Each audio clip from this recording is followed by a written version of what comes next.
That's up to me. Yeah, right. That sounds more like here.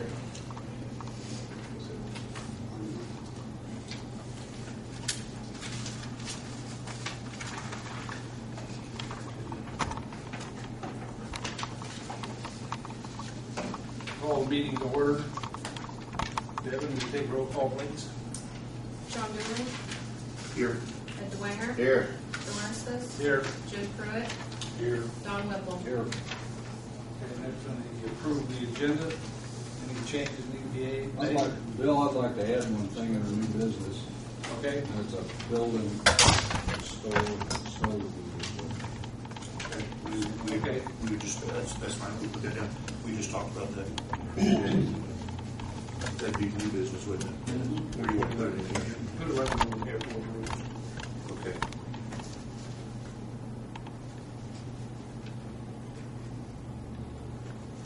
Okay. Anything else? I accept the motion to approve.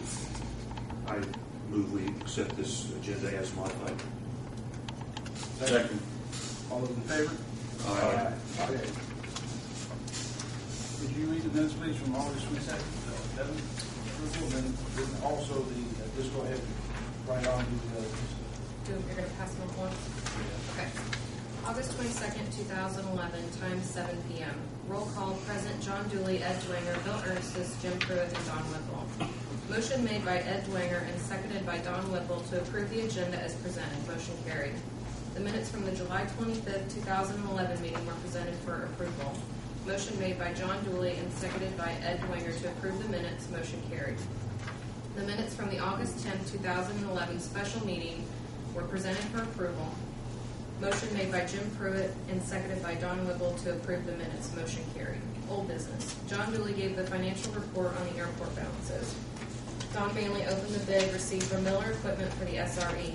After reviewing the bid, Don Manley recommended that award to Miller Equipment with a total project cost of $167,993. Motion made by Ed DeWanger and seconded by Don Whipple to award Miller Equipment the SRE subject to receipt of federal grant. Motion carried. Don Manley discussed the capital improvement plan with the board. Don Manley said that the notice of award needed to be made for the storm damage bids. Motion made by Jim Pruitt to give formal notice of award to Renenbaum Construction and seconded by Ed DeWanger. Motion carried. Motion by Jim Pruitt and seconded by Don Whipple to table discussion of energy at this time. Motion carried. New business. Don Manley stated that a public hearing was scheduled for September 21st, 2011 at 6:30 in the council chambers. Motion to accept the revised 2012 budget made by Ed DeWanger and seconded by Jim Pruitt. Motion carried. The bill packet was presented for approval. Motion made by John Dooley to approve the bills with one addition and seconded by Ed DeWanger. Motion carried. Bill Ernstis invited everyone to come to the airport on September 10, 2011 for Airport Awareness Day from 10 a.m. to 3 p.m. Motion to adjourn by Jim Pruitt and seconded by John Dooley. Motion carried. Meeting was dismissed at 7:54 p.m. And then this is from the special session, August 13, 2011. President Bill Ernstis called the meeting to order at 7:32 p.m. Roll call was taken. Present were Bill Ernstis, John Dooley, Ed DeWanger, Don Whipple, and Jim Pruitt. John Dooley served as acting secretary for this meeting. The agenda was unanimously approved. Don Whipple made a motion, seconded by Ed DeWanger, that the board put into record a notice of award to Renenbaum Construction and a notice to proceed regarding the repairs of the storm-damaged hangars at the Greensburg Municipal Airport. The motion was approved unanimously by the board by roll call vote without further discussion. Ed DeWanger moved and Jim Pruitt seconded that the meeting be adjourned. The motion carried unanimously and President Bill Ernstis adjourned the meeting at 7:34 p.m. Any changes or corrections? Have a second? Second. Roll call on it. Read that. John? Yes. Ed? Yes. Bill? Yes. Jim? Yes. Don? Yes. Okay. I've got a question, no harm done, but did we give the approval for notice to award twice? Once in one meeting and one in the other? One was an official one was we said yes, the other one was the official. It's the version. official, okay, all right. Okay, old business financial report, John. Financial report for the Greensburg Municipal Airport. We are divided into 3 separate funds. The Airport Improvement Fund, the current balance stands at $165,539.54.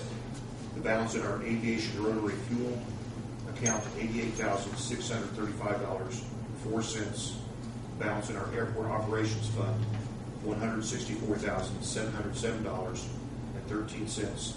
The total of all 3 accounts, $418,881.71. On the budget portion, Devin, that's been submitted to the City Council for approval. Yes. Okay. Airport rules. I'll pass these out, and we'll discuss this. One for you, Jim. Passing out copies of the rules of Greensburg Municipal Airport. These rules, if you go to the last page here on page 6, been around for a while. They're approved by this board on July 21st, 2008. We went through several meetings, made changes and alterations and such. These were the original rules. Again, we purchased the airport. I say we, the city of Greensburg purchased the airport in December of 2007. The new board was formed shortly afterwards, and these rules, after several months of discussion, were handed down into this. The rules are now 3 years old, and they're just here for your review, not to read and just passing them out. You may have no changes you want to make. You may want to suggest changes, alterations, or rewording, or cleaning up some of the language. But this has been around for 3 years, and it's been long enough. I thought we should take a review. I know when these were last passed, I don't think Ed or Don were on the board at the time.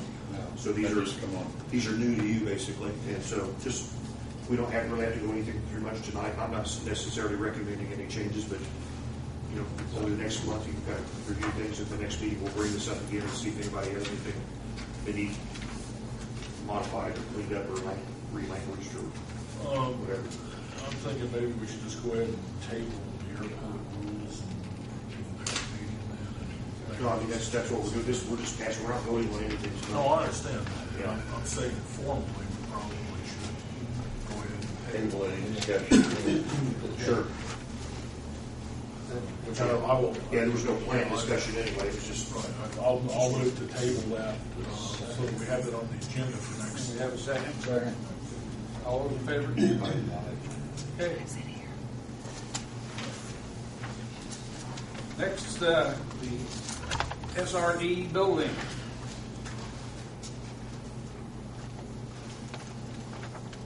we had talked. Go ahead.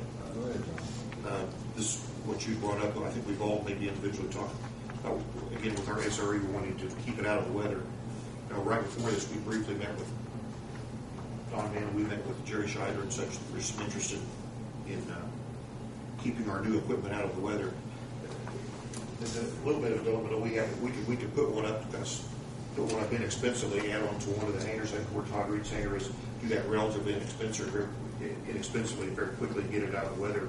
The alternative is go through a more detailed plan. Don can tell us more about that. Go through some more detailed efforts and get it done the federal way and federal reimbursement way, but that may actually end up costing us even our share more money. Jerry Scheider had a plan in mind to do something pretty simple, pole barn style, just to protect our investment. And Ryan used plans, but just to the south, attach it to the south side of the Reed hangar. Hangar was rented by Reed. May I offer another alternative? Thank you. Let's think about going right west of the fuel tanks. That's what I was thinking. And build a pole barn large enough to hold all this stuff, plus the truck, and maybe have some maintenance area too. And I think the whole ball wax can probably be done for under $25,000 for a concrete floor. And then we have something that we can use down the road, not only for maintenance but storage. Something more substantial. The tractor and the blade and the snow blower we need this thing ready to go. We need the tractor with the blade on one end and the snow blower on the other end ready to go. And it's gonna take some room, guys. Then you still got to store the loader, you've got to store this rotary broom, and you've got to store the truck. So it's gonna take some room. I was gonna go out and talk with Doug Miller, see how big this thing might be, and once put together, but I haven't had a chance. But, and Don Manley's, he says, you're probably, if I say something that's not right, Don, correct me. Please. It's a can of worms. Yeah. It is different, on this property, than just going on your own property, your own farm, and throwing up a pole barn. But, no, wait a minute. Technically.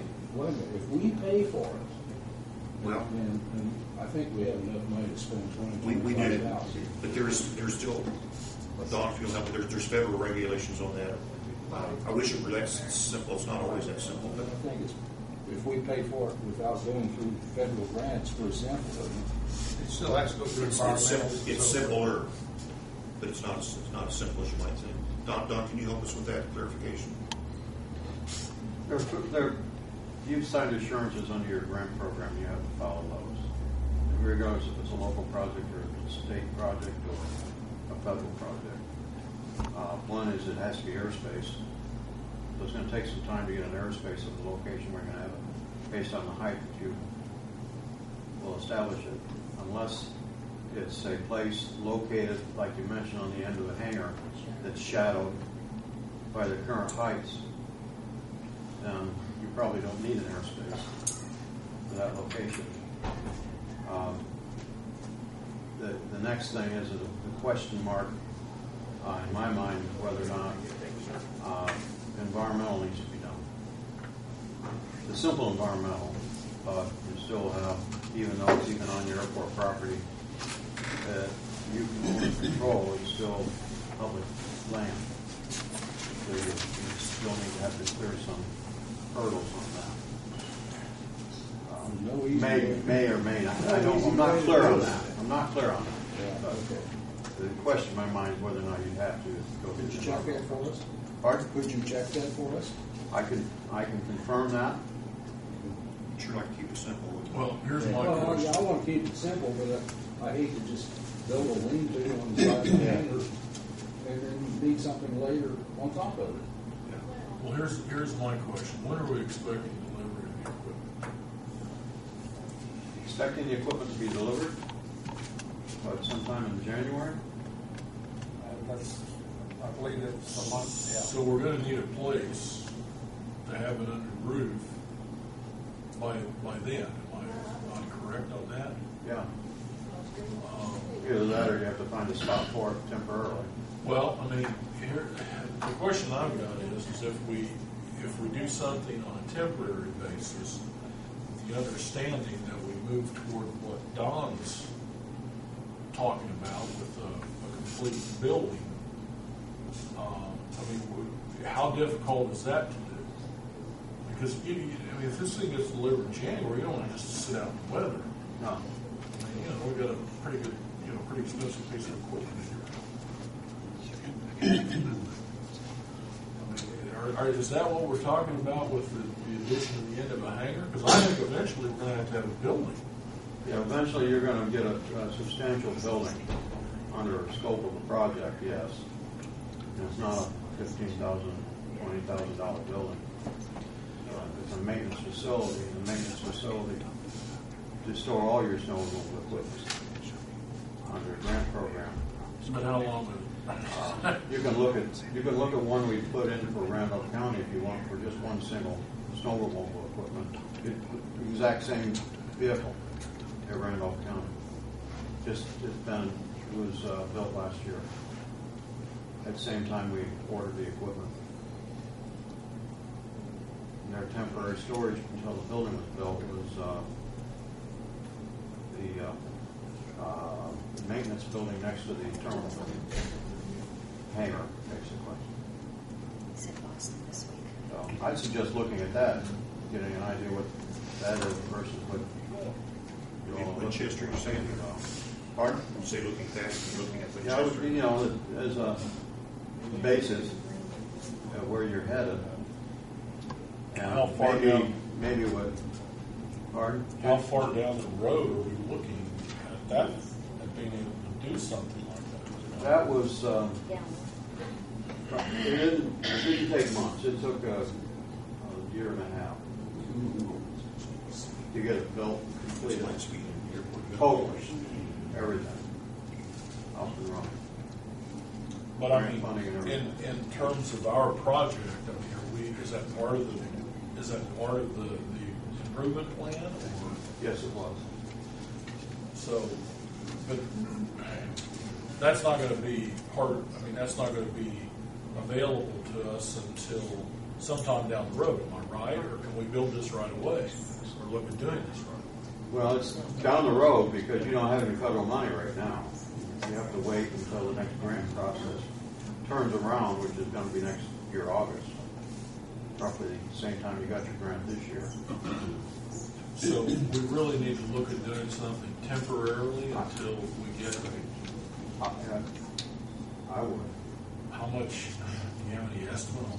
Well, that's what Jerry Scheider was talking about, that whole add-on. Right. It's all temporary. Lean to the reed hanger on the south side. Well, is that- Is he gives us a letter now with that? Yeah, Can get it all in there? Big signs and full See if size he reed can. hanger. We talked to him about it like an hour ago. I think right now the biggest concern was the door height. And that's why you need a lean to. Right. But how big was this? How much is that gonna cost, I guess? Just a guess. Yes. $78,000. I don't know. That's Is without that with a getting concrete anybody. floor, or? No. It's not with a concrete floor. We can always add concrete floor to it. Yeah. We would have Well, what the- kind of a floor is it, I guess, I mean, that's the question. Right. Yeah, again, it's a temporary housing. But you might want to take time to go talk to Jared and see exactly what he's got in mind. He can describe it better for you than what I can. Because he's talking about doing that work himself if we need to do that. So we might go down and just talk to him. He's willing to do it. Don, would you and Jim be willing to work with Jerry and Don to figure out what's the best way to do it? I'm willing to look at it, I guess, but if we can't do something. If you two bid, we're back at the next meeting and, We need to get cranking. Yeah. Oh, yeah, I agree. So, should we just table this then? Yeah, we'll have to. Have to, till you guys can meet with Jerry or whatever. we'll table it and accept. No, Jim and Don will get with Jerry and look at projects that would best come up with Mr. Manley's advice. And maybe, might we ask Mr. Manley if he will check, if we were to spend local funds to build it, just what we have to do to do it? Yeah, the question in my mind was the environmental, that's it. The rest of it, the airspace you would still have to do if it's located someplace that's not shadowed by an existing building. Well, what I'm thinking, and I think what Jim's thinking, is right west of the fuel tanks. And that's Well, not a long way shadowed from- by an existing building. We're a long way from it. No, but it's sure a long way from the flight elevation, because I was involved with that when we built the fall down. I understand. So that would not be affected by that. Probably not. Probably not, but you still have to have it officially. Still has to be Looked at. officially done, yeah. Yeah. Okay. Okay, so you have to have some kind of sign up. Let us know. So is this a motion to table that? If we do, so moved. Second, Second. all those in favor? Aye. Okay, go on. Paying bills. Yeah, I got a question on the bills. Runabout, Yes. That's, they're not done with the work yet. that's part of their, we've got the roof done, well, they got the roof done on Hangar G, partially done on D and partially done on A. They've subcontracted out, the terminal building. And it has a new roof on it, new windows, and, I think we're starting on the siding. Part of the siding, I think, is done. We got any money from the insurance company yet? I don't believe so, have we? We received money for vehicles. We haven't received property yet. We just got that in today. Oh, excuse me. I plan on following up with the adjuster this week. Well, the question comes to my mind is how do you pay Well, rental costs without having some insurance? Yeah. When we met Gary, talked about using edit funds. And do the edit funds, and then pay it back. Okay. Okay. The other one I wanted to mention to you, though, the 9,256 for DSNF, that's the one for doing the work in preparations for the repairs and the contract. So you know what that is. Any other questions? So how do we, well, My that's question not payable from airport improvement fund. That's kind of, no, that'll have to, I hope there's enough in the insurance to cover it. Yeah. It should be in it. Well, sure, they should pay that. well, again, the question is, I mean, do we do this? Oh, we'll have to get with Devin, we'll have to get with Gary on, with fund. No, we would take it out of the airport operational fund, not the airport improvement. And we wouldn't take all of it because we don't have that much in all of it. And we will have to look and talk with Gary and see what we can do and then check and see what the insurance money is. The bills for BF&S, those, you have to get those turned into the insurance check. Okay. I don't know that, I'll have to check with Jerry to see if those have been presented. Okay. If not, I'll make a It copy probably of has, because I just got it. Okay, we'll just make a copy of those and I'll email it to Sharon. Okay. All right. Well, I guess the question I've got is, I mean, do we have the funds guaranteed to be able to make this $172,000? Between the ed fund and the airport operation fund, I believe we do, without talking to Gary. Well, I understand that, but I mean, we definitely have the edit funds available to use. That I'd have to ask Gary. I mean, that's I my don't- question, I don't have a because, fund report in front of me, so well, but I know he talked about between Edit, Riverboat, and there's another one, Rainy Day. well, okay, here's the next question.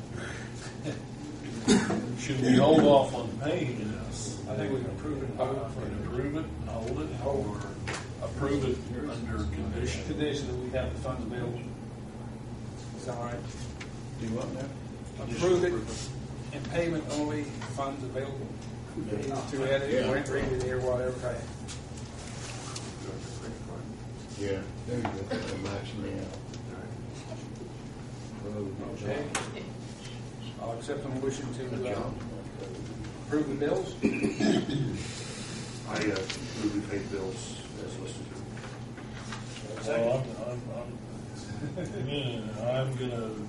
I'm gonna request that we add to that, that we move to pay the bills conditionally upon there being funds available to pay running on. Modified motion. Modified motion. Do I have a second to that modified motion? Yes, second. Roll call on that one. Devin? John, Yes. Ed, Yes. Jim, Yes. Don, Yes. Bill. Yes. Okay, moving on. Any comments from the public or the board before we get to Mr. Manley? I was just speaking with this lovely young lady here. Would it be prudent, like I said, and I'm a newcomer to all this, you're talking about building a facility to house snow removal equipment.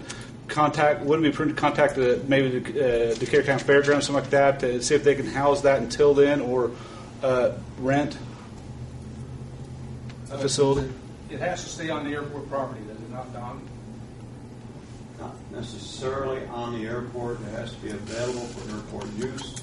Okay. Next door, an agreed upon lease arrangement, I guess you could probably If consider. there's a certain time of year they lease out space there. Yes, I mean, and I'm sure, $1 a year. I can't speak for them, of course, but something very minimal, or whatever. But it'd be better than sitting it outside until you guys can figure out what you're going to do with the building. I I'll confirm what I'm saying. If you guys look at that also. Because there's a building just right across the street. It's a good suggestion. Full of campers, Well, there might, The big building there is. the big building there is, but like,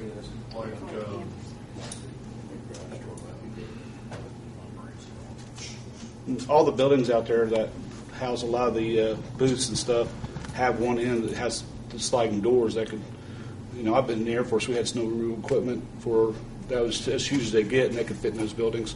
And I know they use a lot for boats and camper storage as far as the brand new building. But I've been in there in the wintertime for training, and they're empty. The ones that are closest to the airport. if they're big enough, I'm not sure that some of those The buildings. big building, I'm sure, has doors big enough for it. Community building, Yeah. it's probably. that's worth looking into. It's worth looking That's a good into. suggestion. I did talk to Mark.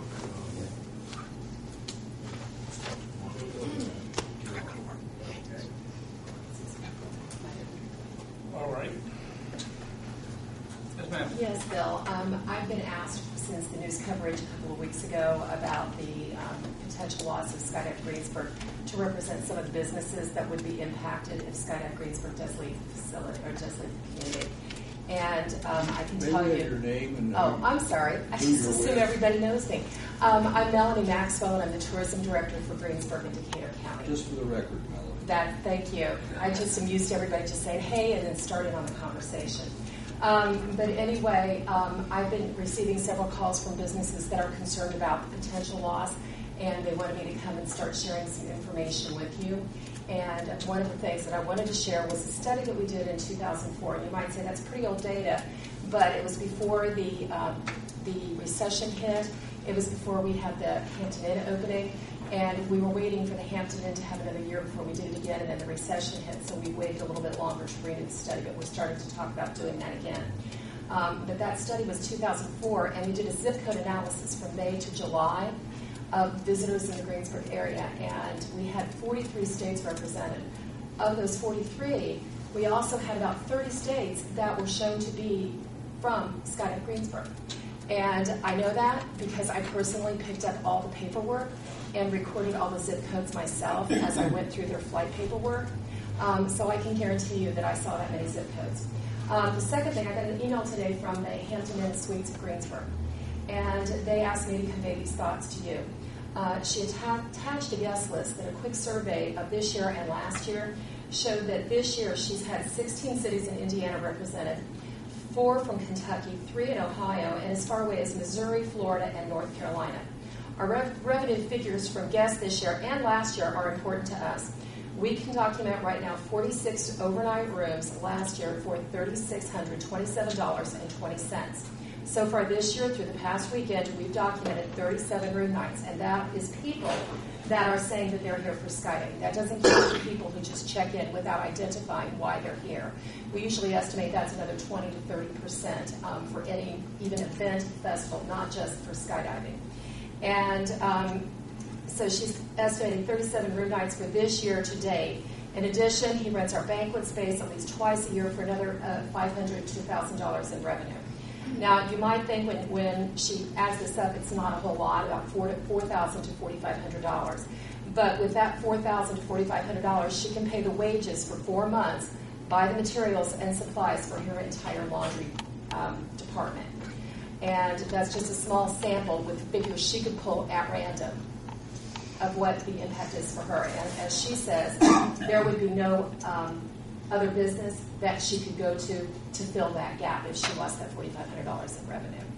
I also got some notes from the Holiday Inn Express, and we had over 150 room nights from them in the past 4 years that they could document for Skydive Greensburg. So, just some food for thought.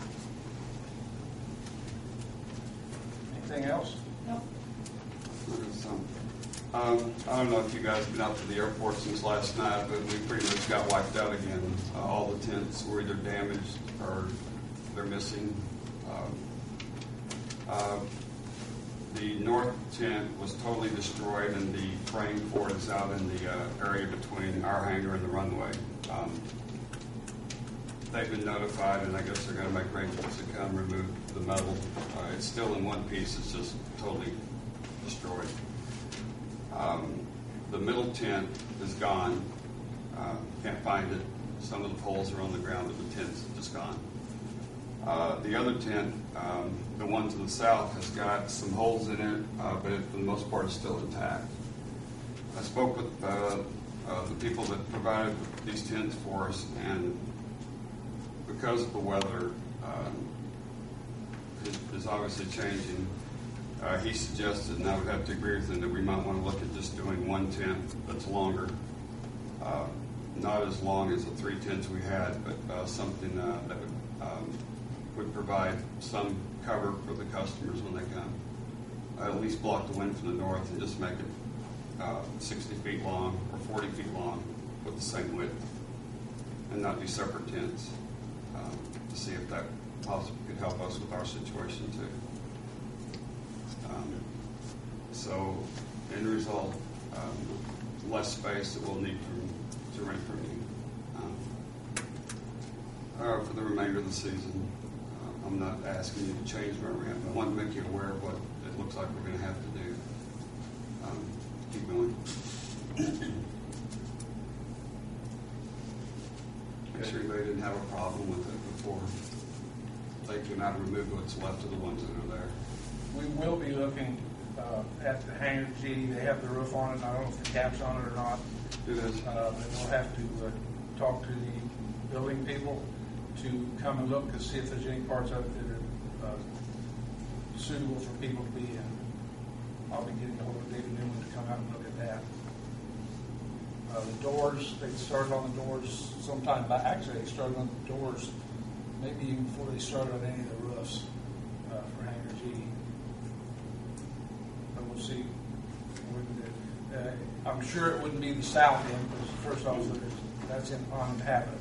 No, But maybe part of it might be. Anything else? Move on to Mr. Manley. Words of wisdom.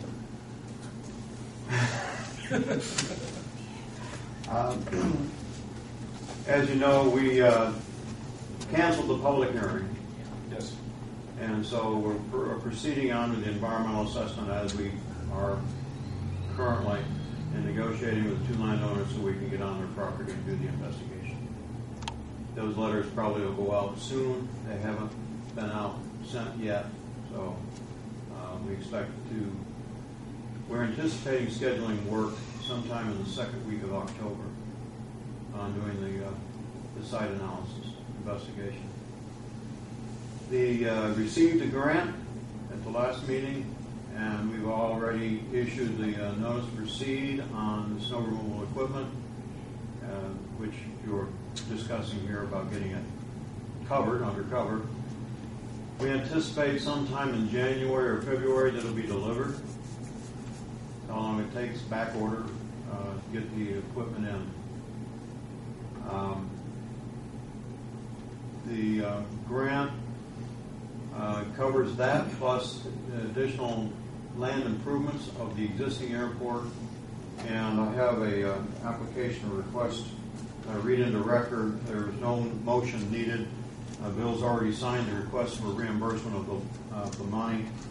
So pay request number 1, federal grant amount is going to be $343,466 returned back to the airport.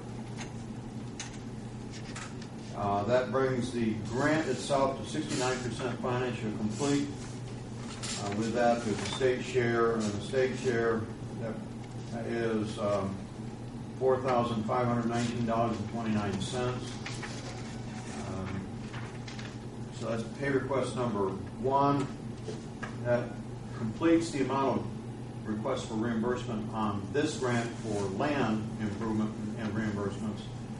The next pay request will probably be waylaid until sometime when we anticipate within 30 days of receiving the vehicle. And then I'll be bringing a reimbursement request for that at the same time, so we can finish that out, finish the grant out. So we anticipate that's going to be sometime in December or January when we send that in. So that's where we are on the land and the equipment. I think that's all I have on my checklist. And thanks for Line from the board. Oh, I'm sorry, there is. There's more. There was one thing I forgot. Big key. Capital improvement plan. At the last meeting, I handed out the current CIP, which I duplicate this time again. And if you could, maybe have some discussion on what you'd like to see in the CIP changed, so I can submit it, and we have a long time available to us. I try to be proactive instead of waiting till the last minute. But right now, on the top of the list in fiscal year 2011, these numbers will be changed to fiscal year 2012 to 2017. The bottom number now shows on the sheet 2016. And in 2012, the snow removal equipment will drop off entirely. So you'll have what we call, you already had 4 phases of reimbursement of the existing airport. You'll have phase 5, which will complete the reimbursement of the airport. So the entire airport's been reimbursed by the federal grant after phase 5. And we will anticipate a grant at the same time we received this one, sometime in August. I think it was September by the time you actually signed it. And then you anticipate that you would be going into acquiring land if the environmental gets approved to be able to do that. So right now we're still waiting for the environmental. The environmental is being held up because of getting on property to be able to investigate environmental issues on the land you're proposing to acquire for the property. These are federal fiscal years. They're actually calendar years. Oh, sorry, yes, they're fiscal years. On the federal sheet, yes, they're fiscal years. Federal fiscal year is October 1st. yes. Don, could you explain a little bit, so I guess for the public purpose, what happened with the public meeting, and how that came about, and why it was canceled? That was my next two. In fact, what I was getting at, what I was going to suggest, again, for public, we all know what's happened here, but for public clarification, and correct me if I'm wrong, the plan to purchase the 2 pieces of property and then set up the public meeting was the plan of the people at FAA in Chicago, and then the plan to cancel that was by Jack Delaney at FAA in Chicago. In other words, that plan was that of the FAA, not of the VFS, not of this board. Am I correct? There's actually a letter on email message on file from the FAA explaining the process. It explained the process, but basically you're right. But it was their plan to do it, then it was their plan to cancel it. Yes. The FAA's plan, right? Yeah, the FAA had the intent to acquire the land so we can get on and do the investigation, which is not, it's not approving an environmental assessment for the runway project. It's approving a CAD-X to be able to get on land and finish our investigations for the environmental assessment, basically. And that is a process that happens if you've exhausted all other avenues. There is no other opportunity other than acquiring the land to get on and do the investigation. As it turns out, the FAA saw that there is one more opportunity to be able to work with the landowners, and that's what we're doing. We're trying to work with the landowners to allow us to be on their property to do the final investigations. But I mean, I just wanted to be clarified, as John said, that this was all the idea of the FAA. It wasn't a creation of this board. That's correct. Or of your company either. It is not. Okay. Anything else? I'll entertain that motion to adjourn. I move we adjourn. Is there a second? Second. All those in favor? Aye. I got the bill over here to sign. Excellent information. Well, think, and that's what I think my business is calling me, and they're telling me what's going on. I would just like to say that on video that Jack Delaney emailed me, and I have a copy of the email at my work that shows that the OAC had not exhausted all of their options in trying to access the property for the wetland study. Irregardless of what was said in this meeting, I have a copy from Mr. Delaney stating this. Well, I was going to tell you about the commission.